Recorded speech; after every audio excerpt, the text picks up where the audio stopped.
Diwata, wanted na rin kay Randon Labrador. Ano nga bang naging kasalanan ni Diwata kay Randon at bakit ito hinahanap ngayon ng self-proclaimed motivational speaker? Kamakailan ay nag-viral at pinag-usapan sa iba't ibang social media platforms ang ginawang pag-aresto sa Paris sensation na si Diwata dahil sa kaso pa niya noong 2018 na slight physical injuries. Sa bisa ng warrant of arrest, hinuli si Diwata Odeo Balbuena sa totoong buhay ng mga otoridad, ngunit agad rin namang nakapagpiyansa sa halagang 3,000 pesos, kaya naman hindi na siya namalagi pa sa kulungan. Sa likod nga ng pagtatagumpay ni Diwata ay maraming netizens ang nakapagsabi na marami raw ang humaharang upang mas lalo pang umangat ang vendor sensation. Matatandaan na bago pa ang pag-aresto kay Diwata ay nauna nang lumabas ang mga isyung di umano'y madumi ang kanyang ibinebentang pagkain.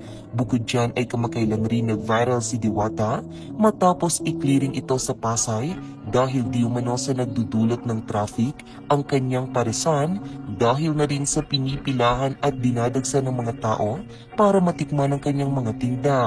Sa kabilang banda, matapos nga mag-viral ang pagkaka-aresto kay Diwata, ay maging ang binansagang self-proclaimed motivational speaker na si Randon Labrador ay hinahunting na rin ngayon ang napakasikat na Paris vendor. Ngunit ito ay hindi para maghain ng arrest warrant o dahil sa may naging kasalanan sa kanya ang vendor, kundi para kunin ito bilang news sa motivational 3x3 basketball tournament ito. Maliban dito ay gusto ring talupan ni Randon si Diwata sa mga sikreto sa likod ng tagumpay ng food vending business nito.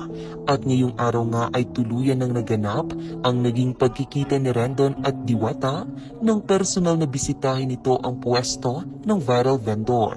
Sa mga ibinahaging larawan at video ni Randon sa Facebook, makikita at mapapanood na nagbigay pa ito ng mga words of wisdom, hindi lamang kay Diwata, ngunit sa lahat ng naroroon noong mga oras na iyon.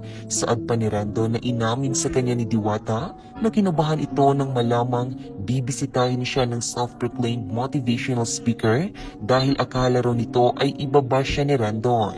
Ngunit saad niya kay Diwata ay nagbago na raw siya. Binigyan niya rin ito ng lechon bilang pasasalamat sa di umano'y pagiging inspirasyon nito para sa marami. Kinabahan ako nung nalaman kong pupunta ka kasi akala ko ibabash mo ko. Sabi ko, nagbago na ako. Kaya nga, #LoveLoveLabrador na.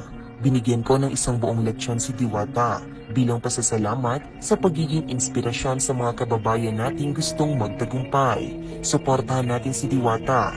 Vlog tour mamaya sa parasan niya. Abangan!